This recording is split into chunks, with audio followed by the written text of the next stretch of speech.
Hello everyone, welcome to my channel. चलिए friends, start करते हैं होम साइंस का आज का टॉपिक।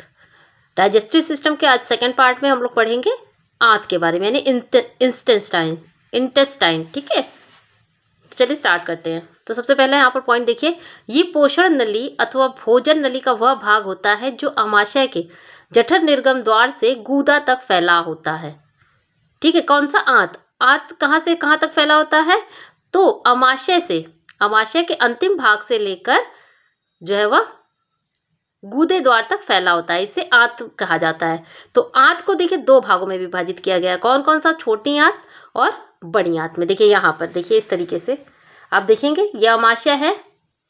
यहाँ से क्या हो जाता है? यहाँ से छोटी आंत का प्रारंभ हो जाता है। छोटी आंत का प्रारंभ होकर फिर ये देखिए, ये पूरा पार्ट है जो छोटी आंत का, फिर यहीं से बड़ी आंत प्रारंभ हो जाता है। ठीक है, यहाँ से इस तरीके से, और फिर यहाँ से गूदा द्वार। तो यहाँ से लेकर यहाँ तक का पूरा पोर्शन क्या कहलाता है? आंत कहलाता है। इसी को दो भागों में डिवाइड किया गया है, लार्ज इंटेस्टाइन और स्मॉल इंटेस्टाइन। ठीक है, चलिए आगे बढ़ते हैं। छोटी आंत देखिए, छोटी आंत यह अंतर्व्यास में बड़ी आंत की अपेक्षा क्या होती है? छोटी होती है। यह अमाशय के जठर निर्गम द्वार से शेषांत्र या इलियम अंत तक फैली होती है। इलियम के अंत तक फैली होती है। इलियोसिकल कपाट पर बड़ी आंत में खुलने वाली 5 से 7 मीटर लंबी होती है। यह स्त्रियों की अपेक्षा पुरुषों में अधिक होती है। यहाँ पर ऐसा कुछ भी नहीं है, बस ये ध्यान रखिएगा कि अमाशय के अंतिम भाग से लेकर गूदा द्वार तक का भाग क्या कहलाता है? आंत कहलाता है। अब देखिए छोटी आंत यहाँ पर हम लोग देख रहे हैं, तो छोटी आंत के 3 भाग होते हैं। क्वेश्चन यहीं से आते हैं कि कौन कौन से भाग छोटी आंत के हैं और कौन कौन से बड़े भाग, कौन कौन से बड़ी आंत के भाग है। तो नाम याद रखिएगा कि गृहिणी या ड्यूडेनियम किसके भाग है? छोटी आंत के। मध्यांत्र या जेजुनम, ये भी छोटी आंत के पात्र है। शेषांत्र और इलियम, यानी ड्यूडेनियम, जेजुनम और इलियम, ये किसके भाग हैं? तो ये छोटी आंत के भाग हैं। अब इनका काम देख लीजिए, बस थोड़ा थोड़ा सा काम देखिएगा, ज़्यादा कुछ नहीं है यहाँ पर। यह छोटी आंत का प्रथम भाग होता है। इंपॉर्टेंट पॉइंट है कि छोटी आंत का स्टार्टिंग कहाँ से होती है? तो छोटी आंत का जो प्रारंभ होता है वो ड्यूडेनियम या गृहिणी से होता है, जो पाइलोरस से जेजुनम तक फैला होता है। यह घोड़े की नाल, यानी इस तरीके से होता है। घोड़े की नाल अंग्रेजी अक्षर सी के आकार का लगभग 25 सेंटीमीटर यानी कि 10 इंच तक लंबा होता है, जो अग्नाशय या पैनक्रियाज के शीट्स को चारों ओर से घेरे हुए रहता है। कैसे देखते हैं? अब देखिए इस पिक में, देखिए आपको बिल्कुल सब कुछ क्लियर दिख जाएगा। यहाँ पर ये देखिए यकृत है, ये हमारा हो गया अमाशय। अमाशय यहीं पे देखिए जब खत्म होता है तो यहीं से स्टार्ट हो जाता है हमारा गृहिणी, जिसे कि डेड्यूनम कहते हैं। छोटी आंत का प्रारंभिक भाग डेड्यूनम ही कहलाता है, ध्यान रखिएगा। तो ये डेड्यूनम में देखिए इंपॉर्टेंट पॉइंट ये बनता है कि जो अग्नाशय से आने वाले अग्नाशयी रस और पित्ताशय से आने वाला पित्त रस कहाँ मिलता है? तो यहाँ पर ड्यूडेनियम में ही मिलता है। ठीक है, अग्नाशय से आने वाला, ये अग्नाशय है, पैनक्रियाटिक जूस है, यहाँ पर आके मिल रहा है। और ये देखिए गाल ब्लैडर से यानी कि पित्ताशय से आने वाला पित्त रस कहाँ पर मिल रहा है? तो भोजन में, तो ये यहाँ पर मिल रहा है आपके छोटी आंत के गृहिणी यानी कि ड्यूडेनियम के पार्ट में। ये इंपॉर्टेंट पॉइंट हो जाता है, इसको ध्यान रखिएगा। ड्यूडेनियम से रिलेटेड एक और पॉइंट ध्यान रखिए कि ड्यूडेनियम में एक विशेष प्रकार की छोटी छोटी ग्रंथियां पाई जाती है, जिन्हें ब्रूनर की ग्रंथियां कहते हैं। एग्जाम में डायरेक्ट पूछ सकता है कि ब्रूनर की ग्रंथियां कहाँ पाई जाती हैं, तो आप जानते रहेंगे तभी आप आंसर कर पाएंगे। तो ब्रूनर की ग्रंथियां ड्यूडेनियम यानी कि छोटी आंत के प्रारंभिक भाग में पाई जाती हैं। इनसे एक चिपचिपा क्षारीय तरल पदार्थ उत्पन्न होता है, जो अमाशय के खट्टे पदार्थों से ड्यूडेनियम की आंतरिक सतह की क्या करता है? रक्षा करता है। यानी ड्यूडेनियम की क्या करता है? सुरक्षा करता है। कौन? तो ब्रूनर की ग्रंथियों से निकलने वाला चिपचिपा तरल पदार्थ, क्योंकि भोजन इतना जो रहता है, अम्लीय रहता है यहाँ से, जिससे कि उसको नुकसान पहुंच सकता है। ठीक है, अब एक और बात देख लीजिए कि विलाई क्या होता है। तो विलाई से भी क्वेश्चन आते हैं। तो श्लेष्मक स्तर यानी परत भीतर का श्लेष्मिक कला का स्तर होता है। इसमें बहुत से चक्राकार वलय यानी कि फोल्ड्स तथा अंकुर या विलाई होते हैं। इससे पाचक रसों के उत्पन्न होने तथा भोजन के अवशोषण के लिए अधिक स्थान मिल जाता है। इन वलयों के होने के कारण भोजन एकदम से क्या हो जाता है? बड़ी आंत में नहीं जा पाता। तो भोजन एकदम से बड़ी आंत में कैसे सरक के नहीं जा पाता? किसके कारण? तो ये विलाई के ही कारण जो है भोजन एकदम से सरक कर तुरंत बड़ी आंत में नहीं जा पाता और कुछ देर वहां पर ठहरता है, जिससे कि भोजन का अच्छे से पाचन और अवशोषण हो सके। चलिए अब देखिए छोटी आंत के कार्य। इंपॉर्टेंट पॉइंट हम आप लोगों को बता रहे हैं, जिससे आपका टाइम भी वेस्ट ना हो, आपको मैटर भी ज़्यादा मिले और आपके लिए बेनिफिशियल हो। तो छोटी आंत के कार्य कौन से हैं? तो अमाशय से आए अर्ध तरल इसे अर्ध तरल भी कह सकते हैं और अर्ध ठोस भी कह सकते हैं, यानी आधा लिक्विड और आधा यानी सेमी लिक्विड होता है, आधा तरल और आधा ठोस। तो अमाशय से आए अर्ध तरल भोजन जिसे क्या कहते हैं, जिसे काइम कहते हैं। पूछ ले एग्जाम में काइम किसे कहते हैं, तो अमाशय में भोजन को लुगदी यानी कि आधा तरल या आधा ठोस बना दिया जाता है, यही भोज्य क्या कहलाता है, काइम कहलाता है।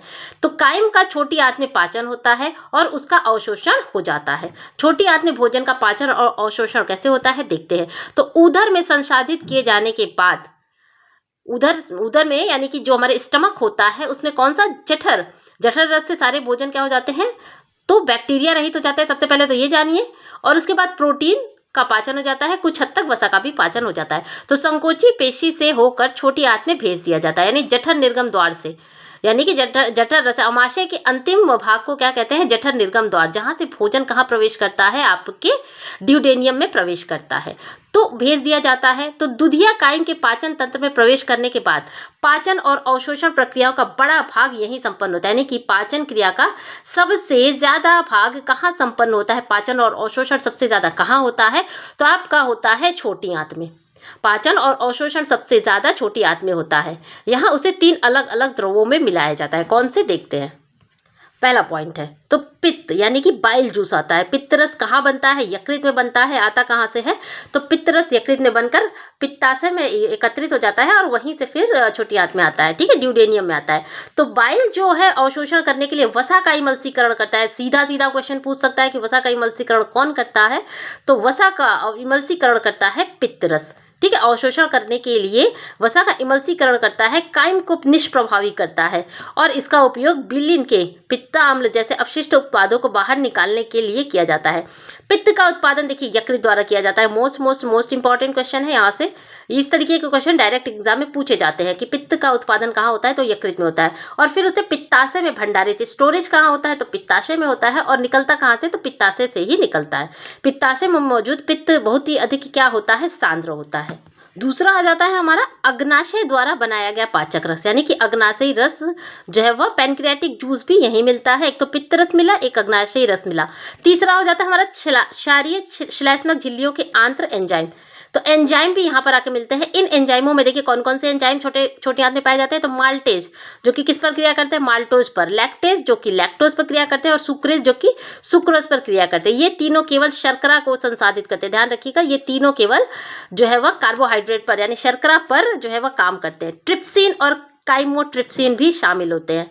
तो ये सारे क्या हो जाते हैं, एंजाइम पाए जाते हैं। बाकी जो रस है, एक अग्नाशयी रस, एक पित्त रस, तो इतने सारी चीज़ें कहाँ पाई जाती हैं, छोटी आंत में पाई जाती हैं।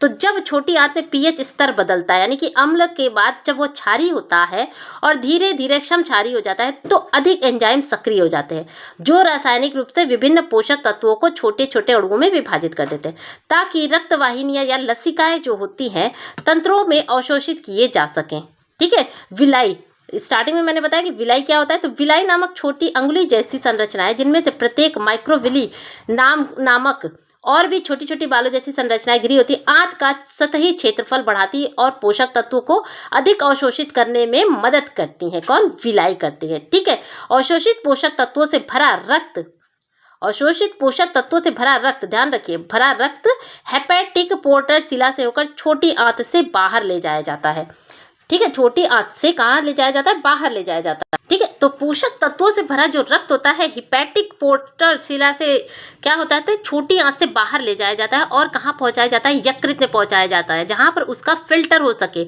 उसे छाना जा सके, उसमें से टॉक्सिन निकाले जाते हैं, ठीक है। मोस्ट इंपॉर्टेंट क्वेश्चन ये भी बनता है कि टॉक्सिन कहाँ से निकलता है, रक्त में, तो रक्त का टॉक्सिन देखिए फिल्टराइजेशन आपका यकृत में होता है और पोषक तत्वों को संसाधित किया जाता है। छोटी आंत और पाचक प्रणाली का शेष भाग क्रमांकुचन करता है जिससे भोजन उदर से मलाशय तक यानी कि जो वेस्ट मटेरियल हो जाता है तो वो फिर छोटी आंत से बाहर बड़ी आंत में पहुंचाया जाता है। इस तरीके से बड़ी आंत में आता है, इस तरीके से करता हुआ वो मलाशय द्वारा वो बाहर कर दिया जाता है। तो यहाँ पर हो जाता है हमारा छोटी और आंत और बड़ी आंत से रिलेटेड क्वेश्चन। आगे बढ़ते हैं, अब बात कर लेते हैं बड़ी आंत की। तो बड़ी आंत से बहुत ज़्यादा क्वेश्चन नहीं आते हैं, बस आता है तो इतना कि बड़ी आंत के भाग कौन कौन से होते हैं और कौन सी चीज़ें कहाँ पाई जाती हैं, बस यही आता है। तो यह आंत का दूरस्थ भाग होता है जो लगभग 5 फीट लंबा होता है। छोटी आंत के साथ अपने संगम से गूदा तक विस्तृत होता है, यानी छोटी आंत जहाँ खत्म होता है वहाँ से इसका प्रारंभ होता है और गूदा तक यह फैला हुआ रहता है। तथा अंध्रांत्र में उंडकपुच्छ कोलन यानी कि वर्मीफॉर्म, अपेंडिक्स, कोलन, मलाशय और गुदा नली से मिलकर बनता है। संपूर्ण बड़ी आंत को क्या कहा जाता है कि संपूर्ण बड़ी आंत को बृहदांत्र या कोलान भी कहते हैं। तो यहाँ पर देखिए ये पिक है बड़ी आंत का, इस तरीके से आप देख सकते हैं जिससे कि चीज़ें आपको अच्छे से क्लियर हो जाए। ठीक है, यहाँ से देखिए ये आपका हो गया सीकम, छोटी आंत का यहाँ पर इलियम भाग खत्म होता है और यहीं से प्रारंभ हो जाता है आपका बड़ी आंत का। तो ये चढ़ती कोलान यानी असेंडिंग कोलान, फिर ये क्या हो जाता है आपका अनुप्रस्थ कोलान। ठीक है, अनुप्रस्थ कोलान, और उसके बाद डिसेंडिंग कोलान, अवरोही कोलान जिसे कहते हैं। फिर यहाँ पर ये रेक्टम आ जाता है और यहीं पे क्या हो जाता है, यहाँ पर बड़ी आंत खत्म हो जाती है। ठीक है, तो इसके अंग कौन कौन से, इसके पार्ट कौन कौन से हैं ये ध्यान रखिएगा, केवल नाम ही ज़्यादा पूछा जाता है। चलिए अब बात करते हैं यकृत की। यकृत क्या होता है ये जानिए और इसके कार्य क्या होते हैं, क्वेश्चन यहीं से पूछे जाते हैं। सबसे पहले ये जानिए यकृत या जिगर उदर के ऊपरी भाग में दाईं ओर मध्य कपाट या डायफ्राम के ठीक नीचे स्थित एक बड़ी 4 खंडों वाली गहरे लाल रंग की ग्रंथि होती है। इसका अधिकांश भाग पसलियों द्वारा सुरक्षित रहता है। ठीक है, इसका वजन देखिए, वजन क्वेश्चन से पूछा जाता है कि इसका वजन कितना होता है, तो 1200 से 1600 ग्राम इसका वजन होता है। इसकी ऊपरी सतह उत्तल होती है तथा निचली सतह क्या होती है, अवतल होती है, जिसके नीचे आमाशय ड्यूडेनियम का प्रथम भाग तथा बड़ी आंत का दाहिना भाग स्थित होता है और इसका बायां भाग कुछ नुकीला तथा दायां कुंद होता है। इसके आगे अग्रज उदरी भित्ति होती है। यहाँ पर ऐसा कुछ भी नहीं है। नेक्स्ट देख लेते हैं। यकृत एक कैप्सूल में बंद रहता है और इस पर किसकी परत चढ़ी होती है, क्वेश्चन पूछ सकता है। तो यकृत पर देखिए पेरिटोनियम की परत चढ़ी होती है। यकृत पर किसकी परत चढ़ी होती है, तो पेरिटोनियम की परत चढ़ी होती है। अब ये पिक देखिए, इस पिक से आपको सीधे समझ में आएगा ये यकृत है पूरा, आधा इधर और आधा इधर। ठीक है, तो यहाँ पर देखिए ये पित्ताशय की थैली लटकी हुई है जहाँ की यकृत से पित्ताशय बनता है, पित्तरस बनता है और यहीं पर आकर संग्रहित होता है और यहीं से फिर वह छोटी आंत के ड्यूडेनियम पार्ट में जाता है। ठीक है, तो ये बात हो जाती है यकृत की। आगे देखते हैं, इसके कार्य से बहुत ज़्यादा क्वेश्चन पूछे जाते हैं, तो कार्य इंपॉर्टेंट हो जाता है। यकृत से लसिका वाहिनियां निकलती हैं जो कुछ लसिका को उदरी पर्वों में और कुछ को वक्षीय पर्वों में निष्कासित करती है। यकृत में पित्त कोशिकाओं के संयोजन से बनी दाईं एवं बाईं यकृत वाहिनियां यकृत से निकलती हैं जो यकृत से पित्त या बाइल को पित्ताशय में पहुंचाते हैं। यानी बनता कहाँ है, यकृत में पित्तरस बनता है यकृत में और फिर उसके बाद वह पहुंचाया जाता है पित्ताशय, यानी कि पित्ताशय में इसका जो है वह संग्रहण और श्रावण होता है। यकृत में पित्त या बाइल भी उत्पन्न होता है। यह यकृत की कोशिकाओं द्वारा बनता है। यकृत कोशिकाओं द्वारा निर्मित पित्त या बाइल इन सूक्ष्म पित्त नलिकाओं में पहुंचाता है। यकृत ग्लूकोज से बनने वाले ग्लाइकोजन को संग्रहित करता है। मोस्ट इंपॉर्टेंट हो जाता है कि हमारे शरीर में जो है वह ग्लाइकोजन कहाँ संग्रहित होता है, तो एक तो हो जाता है यकृत, दूसरा हो जाता है मांसपेशियाँ। ठीक है, ध्यान रखिएगा, यकृत ग्लूकोज से बनने वाले ग्लाइकोजन को संग्रहित करता है। तो ग्लाइकोजन को संग्रहित यकृत भी करता है, साथ ही साथ मांसपेशियां भी करती हैं। तो आप ध्यान रखिएगा, तो संग्रहित करता है और आवश्यकता पड़ने पर ग्लाइकोजन को वापस ग्लूकोज में भी कन्वर्ट करता है। कौन कन्वर्ट करता है, तो यकृत ही कन्वर्ट करता है।